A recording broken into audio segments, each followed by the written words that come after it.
Hey guys, Rick Crosslin here. Welcome to the session that we're doing today on flight and model aviation. I'm a teacher in Wayne Township Schools. I teach all grades and go to 11 schools, and I love science, and I particularly love making models with students and getting them to fly. And so in this session, that's what we're going to do. We're going to have a lot of fun. I got some special people I'd like to introduce. First person I'd like to introduce is my friend Kyle. Kyle, you want to tell them a little bit about yourself? Of course. My name is Kyle Jaracz. I'm the education director at the Academy of Model Aeronautics. And so it's a great place to be, great place to work, have a lot of fun introducing model aviation and aviation in general to kids and adults who act like kids. It's a great place to be. I'd also like to introduce another teacher and a friend of mine, Allison Kempers. She loves science. And Allison, tell them a little about yourself and some of our rules. Yes. Hey, everyone. Allison Kempers here. I'm a teacher at Wayne Township Preschool, and like Rick said, I love science, and I'm just happy to be here today. A couple of housekeeping rules for this session. If you can, please type your questions into the chat box. We'll have a short Q&A at the end where our presenters will be able to answer those questions, but make sure you put those in the chat box. Make sure your microphone and your camera are off, and one last thing too, to be able to see the presenters the best way, go up to the top right-hand box and click on gallery view, presenter view. And so if you can do that, you'll be able to see our presenters pretty well, and enjoy the session, everyone. Thank you. Thanks, Allison. Thanks, Kyle. And I see some friends, Kerm, all the way from, is it Iowa, I think that you're at now? Welcome back. So I tell you, reason Kyle's with us is the AMA, the Academy of Model Aeronautics. The Academy of Model Aeronautics is an amazing organization, and it's worldwide. The United States is a big part of it, and the headquarters of it is in Muncie, Indiana. And they have all kind of events and there's a museum and even a model shop from the golden age of modeling that you can go visit. And Kyle can tell you more about that, and it's camps when it's his turn to talk. And I think Allison's going to put these links in our chat to go for it. So I teach a lot of science, and one thing I like about models and aviation, it has to do with motion and how things move.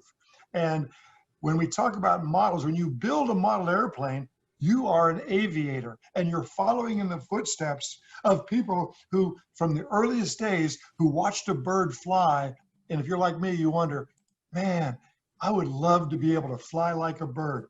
Famous scientists like Leonardo da Vinci, who studied birds and tried to make models and drawings and design things that fly. He came close, and he realized that like a bird wing, the bones are hollow, and you have to fight gravity. And so another thing that you have to fight is going through the air itself. Air can be your friend and it can be your enemy when you're flying. And a simple experiment I like to do is, here's two pieces of paper, same size, and I wadded this one up so they're different shapes. And so this air around us is made of matter, and all matter takes up space and has mass. And so if I drop these two at the same time, when do you think which one is going to go through the air the easiest? The one with a large surface area or the one with the small? They're both made out of paper. They're both the same mass, and 1, 2, 3. This one cuts through the air so much quicker because it has less drag. So let me see if I can show you a little drawing I made of an airplane, and let's see if I get the right camera. And here we go. Here's my simple drawing of an airplane. If you see this, there are two opposing forces of an airplane, two opposing forces. One, gravity is a force that wants to make things come down. And we need something to go opposite of gravity, and that's called lift. So we have lift, which is opposite of gravity. So a plane needs lift. And now we want the plane to go forward, and so we need thrust. But thrust is also opposed by drag.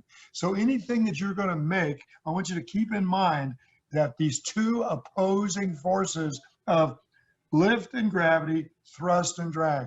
There's nothing free in the world of science. It has to be equal, or something has to give. Now I'm only going to show you how to make one model, but it is a fantastic model. In fact, it's called the FPG-9. We like to be fancy. That stands for foam plate glider, 9-inch. Now it's a glider. So a glider, we have to give it its own thrust. It doesn't have an engine. It's not rubber band powered. It's not a battery powered or gas powered. It's a glider made to glide after you throw it. And gliders are really important in the development of model airplanes and in real airplanes. And the FPG-9, and I say that both gliders and science is very important. Some of our famous aviators, one of them born right here in Indiana, the Wright brothers, this is my pop-up book I've had forever, spent many, many years working and using science. They made gliders, they made kites, they made wind tunnels, and they tested because one of their friends, one of their contemporaries, actually died in a glider, and they decided, stop, we're not going to do anything. I think his name was Gustave Octave. Maybe Kyle, you can help me with that. They decided that we're not doing anything that is not with the scientific method that we test first, design first. And they stopped everything and they went about designing an airplane. Now, so when you think of an airplane, it's got to do 5 things. First, it's got to be heavier than air. I could put a balloon on my dog and say, look, he's flying. That's not flying, that's a balloon. Number 2, it had to take off from the ground. I could put an umbrella, climb off from the roof. I don't want to tell you if I actually did that as a kid, and jump off and came down. The umbrella will collapse, and that is not flying. So to be flying, you have to be heavier than air, take off from the ground, and have a pilot in it. And number 4, I think, is to have an engine so it has its own way to get off. And the last one, it has to be controlled. And that was the hardest mystery to find. But with this model, you can control the 3 ways a plane will fly. First, it's called pitch. Pitch up, pitch down. And we use these little things on the back called elevons. So elevons, and Kyle, I think you have that one you're showing right there too. Yeah, And, it's a very similar thing to model airplanes or full-scale aviation. It's all on the same principles. in fact, if you look out the window, if you ever get a chance to fly, you will see some of these very same things on your model. So Kyle will show you, and I'll show you, pitch up, pitch down, pitch up, pitch down. And that word comes from boats, because boats were our big way of transport before aviation. A boat will pitch. The second thing is roll, a roll. And that is another term borrowed from the transportation of ships. Ships will roll. And finally, they added a tail or a rudder, and that keeps the plane from doing this, yaw, yaw. So if you could fly your hand, you can pitch up, you can roll, and yaw. You don't want to yaw when you're landing a plane. And this FPG-9 is made so you can control its flight. Let me show you how easy it is to make one of these. And if you go to the AMA website, you can actually see how to make these in the plans. We have a whole lesson right here that comes with a pattern, and it talks about pitch, roll, and yaw, and some experiments you can do. But it's pretty easy to make the FPG-9. You can start with a paper, but we, and I say we, the Academy of Model Aeronautics, we often provide teachers a already pre-cut, let me get a little zoom in on this, a pre-cut version of this. And basically, I always like putting my, let's see, I'm going to make this in 2 minutes. So I put my name right here, Rick FPG-9, and I'm going to cut off the tail like this one. I'm just kind of bend off. And so the first thing I do is we need a pilot. And, you know, I teach, I'm a pretty big deal if you're 10 and under. So my jokes are appropriate for that. I like to use Abraham Lincoln for 2 reasons. One, he's cheap. He'll fly for just a penny. And number 2, his head's got some copper in it and some zinc. And so he's got a built-in helmet. Let me put his seatbelt on. So I put 1 piece of tape right here very quickly. Now when I'm doing this, I want to keep in mind that things should be balanced and even. So I want to put my penny right in the middle. So I got my my cockpit on there, and he's closed up.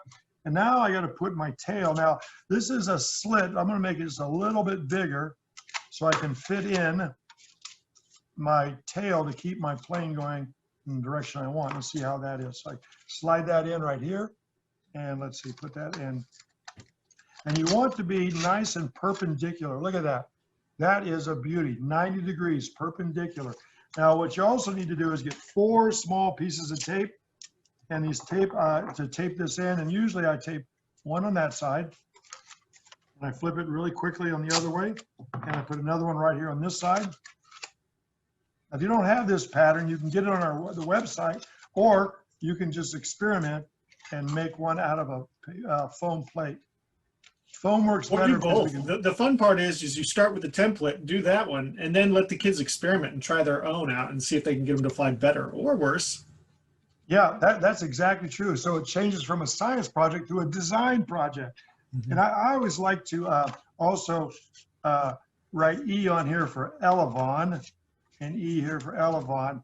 And back here is my rudder. So I like to write R right here. And so now by bending these, and believe it or not, there are 3 times 3 times 3. I think that's 27 different ways you can set this up, all straight. These 2 straight with this one bent. This one bent the other way. This one bent down. So there are 27 different ways. Now, when you go to, let me switch cameras real quick here. This flies indoors and outdoors, and it really, really is a lot of fun. And if you go to the AMA, you can see we did a PBS television show, an hour-long show about model aviation featuring the FPG-9 that we actually took out to the NASA Center in California and put it in a water tunnel to test it. So elbow up and a gentle throw. Your first throw, you want to see how it moves, because when you see how it moves, you can make adjustments. So I'm going to try this guy. We'll see where it goes. No, not too bad. If I switch cameras real quick, let me switch cameras. I'll fly a couple more. Then I'm going to let Kyle take over. I got like just a couple more seconds here. Kyle, let's see. Here we go. Hey, I got the camera right. Let's see if I can fly this guy a little bit further down the path. Here we go. Let's see what you got. Let's see what you got. Yeah, that last one was a good one. Ooh, nice. Did you see a little bit of curve to the left? Yeah, And so that one curved to the left a little bit, so I would probably adjust the rudder. But your first flight, observe how it flies. And of course, that one curved to the right. So the FPG-9, I love the FPG-9. Kyle, why don't you show us some other things that we can build? Yeah, of course, not a problem. Well, FPG-9 is a great place to start. But if you don't have a foam plate in the home right now, if you've got a paper bag, you can make a kite. So foam plate gliders are great for flying outside or indoors. Obviously, you need a little bit of wind to fly a kite, or a lot of energy if you're willing to run. So either way, it can work.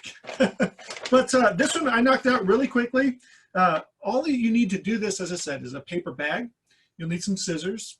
You'll need some tape, and of course, some string. Now, there's a few other things you can do to tweak them, help them to fly a little bit better, but really, it's a lot of fun. And you'll also want some markers. Obviously, I decorated mine with the AMA logo a little bit, used a big Sharpie to do that. But the creativity aspect is some of the most fun that you can have with them. And I'm going to go through really quickly just to kind of show you guys how to build one of these. I won't take too much time, but if you have questions, feel free to throw that up. Onto the chat stream. Happy to answer those. Happy to answer any questions really about model aviation and flight. And also be sure to check out our resources online. There are videos that show how this is built in different ways. We've also done some of that through our AMA junior camp. This is one of the projects in our junior camp that we live streamed a few months ago. So all that's online. So without further ado, let me switch over to my overhead view. And you can see what I'm doing, hopefully.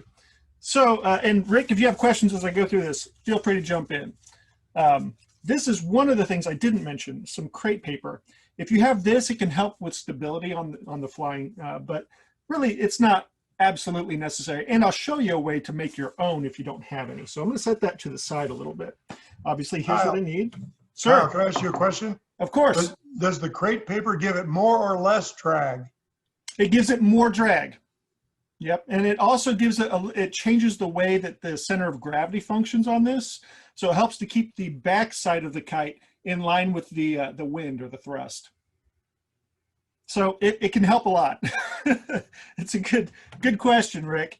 So I've got 2 bags here. This one's totally blank. I'm gonna push it off to the side for right now. So this one, I wrote a big two big X's on this piece of paper. Now, the reason I did that, and of course, instructions, online, downloadable, real easy to find, and it gives you exactly where to make these cuts and marks. But we're going to start by getting rid of the stuff we don't need on this paper bag, which is the back where the seam is.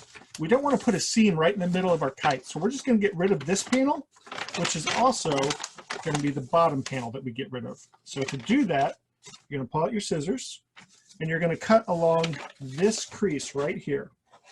Really quickly, try and knock that out. And of course, if there's any questions, I might be able to answer questions and cut at the same time. So feel free to throw them at me if you have anything that is pertinent to what I am doing. So this is kind of a tricky one. You have to kind of curve around there. Continue that cut. There we are. So that's one side cut out. Go for the next one.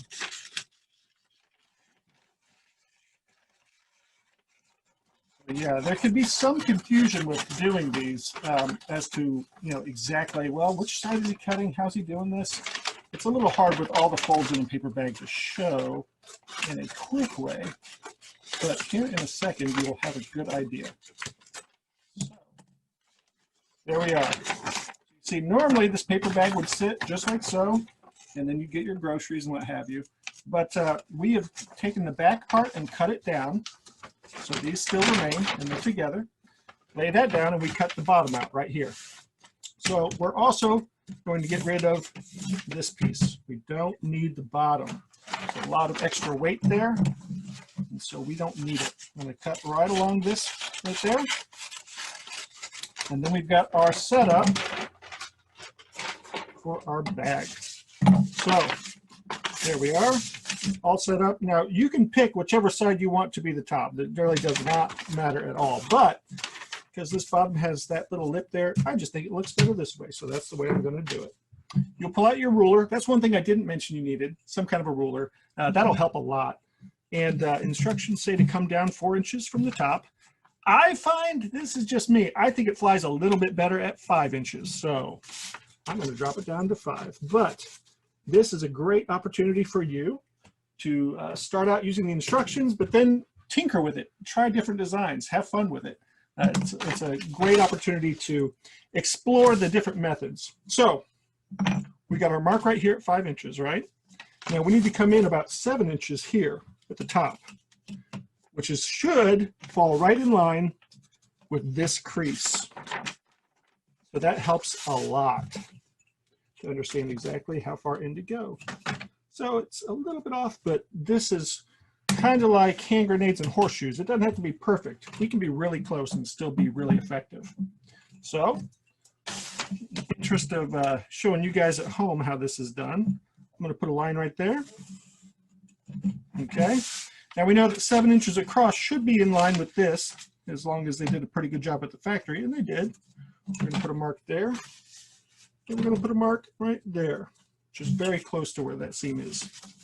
Then there's my line right there, right across. So this line is where I'm going to be cutting. Cut and cut. And we're going to get rid of this material, and we're going to do the same thing on the other side.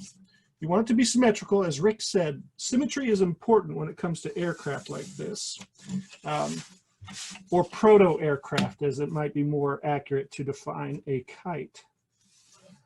And yeah, the Wright brothers, they did a lot of stuff with kites. They did a lot of stuff with wind tunnels to understand how their aircraft would perform. And it's something that NASA engineers and enthusiasts do even today with wind tunnels. Rick mentioned the FPG-9 in the water bath, showing the water stream going across. That's another way to do it. Really helps with understanding how the flow will go over surfaces and where the turbulence is generated.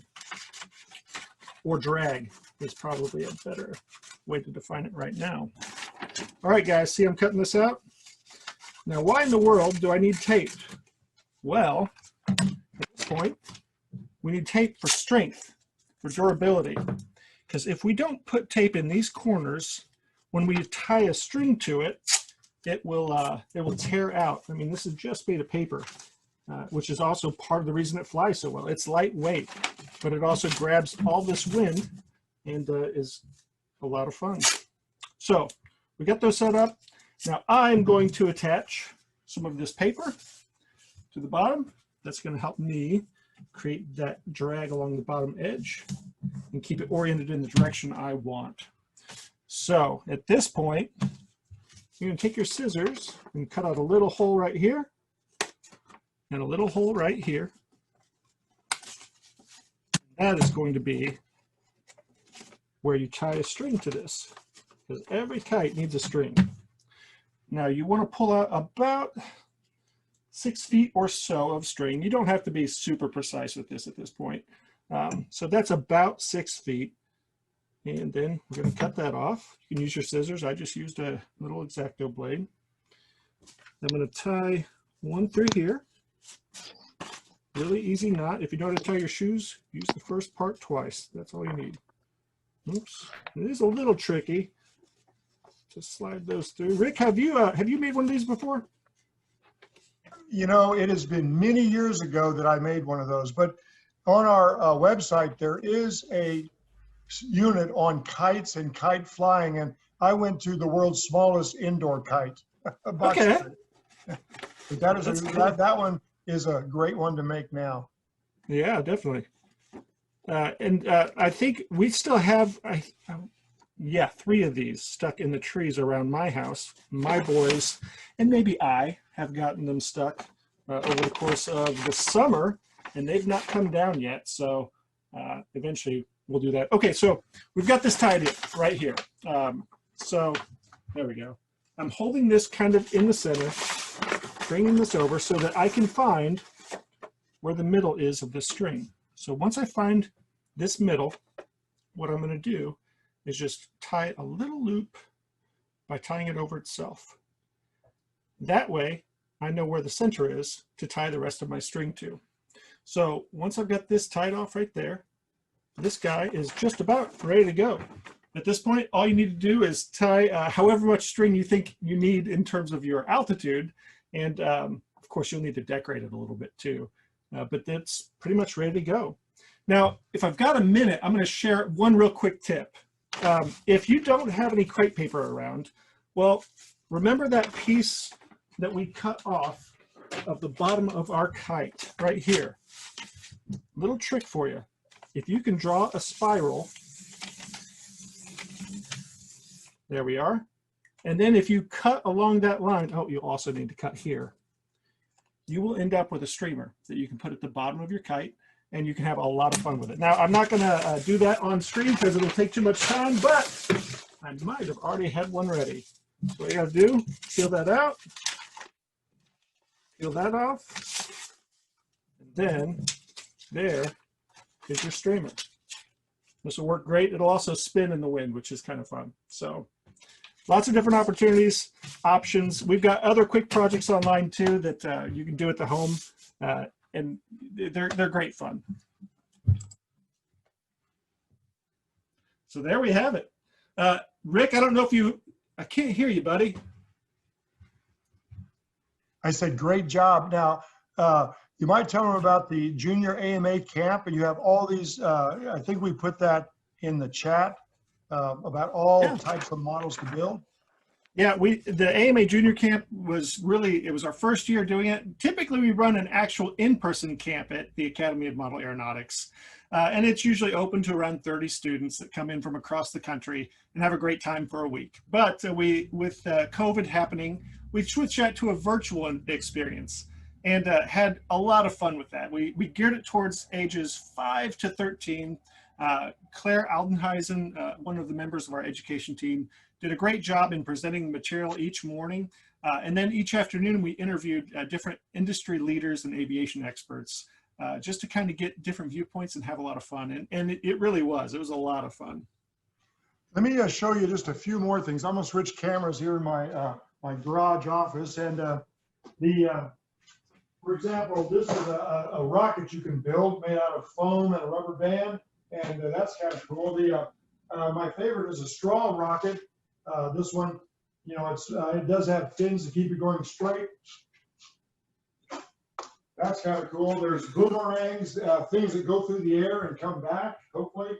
And like a dipper do. I don't know if this is going to work. There we go. It's supposed to come back to you. But one of my favorite things, of course, is the FPG-9. So I made this FPG-9, and I just happen to have it on a fishing pole, but you can put it on a stick and a string, and you can have some fun with this flying, as long as there's not too many people around you. And that is one of the types of things at the AMA. They have remote control, they have free flight, and they have tethered, which is kind of fun if I let that a little more line out. And this is a lot of fun. Just have some lots of fun with this, with that. And so I think Allison, our moderator, also put in the chat a television show we did with the AMA and the Children's Museum of Indianapolis, and we put that together. It was a NASA grant, and it's called Wings Over Indiana, and I think she put that in the list. It's a great program. And we've got a lot of teacher resources available too. We've got an Arconic grant that helped us to develop a lot of in-classroom sessions, some of the pylon stuff, some of the powered Gillows gliders. You know, there's a lot of projects online that you can check out. So if you're a teacher watching, or if you're a student, tell your teacher to contact us, because we have workshops and a lot of material that we want to put in your hands so you too can build a model and be an aviator. Allison, do we have any questions for Kyle? No questions, just a lot of good comments and feedback about how cool this was, and the neat resources that I went ahead and put links in the chat box to how to make the kite from you, and then also the FPG-9. So yeah, just everyone seems pretty excited. So good deal. Well, you know, have fun flying these kites. These FPG-9s are perfect. Paper airplanes is another great thing. You know, and feel free to email me, you know, education@modelaircraft.org. And I'd be happy to answer any questions you have in the future. Rick, you did an excellent job with that FPG-9, man. I think yours were rivaling any of them I make. So great job. Yeah, I've made thousands of them. I know you have. I know you have. And they fly great every time, right? Yeah, okay, 99% of the time. We'll go with that. Yeah. So I know, guys, you probably have drones. Drones are a big part of AMA. And they've been working really hard to make it so hobbyists like you and I can fly drones. Drones are everywhere these days. I have not tried. Kyle gave me a heads-on first person flying a drone. I have not tried that one yet. It can make you a little bit unsettled. You know, you think about that pitch and roll again, you know, and on a boat, that'll make you seasick. In a plane, it can do the same thing. And even if you are stationary, but your eyes are telling you an aircraft is doing one thing while your body is stationary, you can still get sick to your stomach. So be careful with that. But yeah, the Academy of Model Aeronautics, you know, we've really been around since 1936, ensuring that individuals can have fun in the skies through model aviation, rocketry, free flight models, control line, all great stuff, great resources. And you know, we're proud to be a part of our national airspace. Yeah, and it's a not-for-profit organization, so they're not trying to do. The last thing I will say, when I used to live in Egypt and teach in Egypt, we would go to the Egyptian Museum, and there, from one of the tombs, was a model made out of wood of a bird that some young child flew thousands of years ago.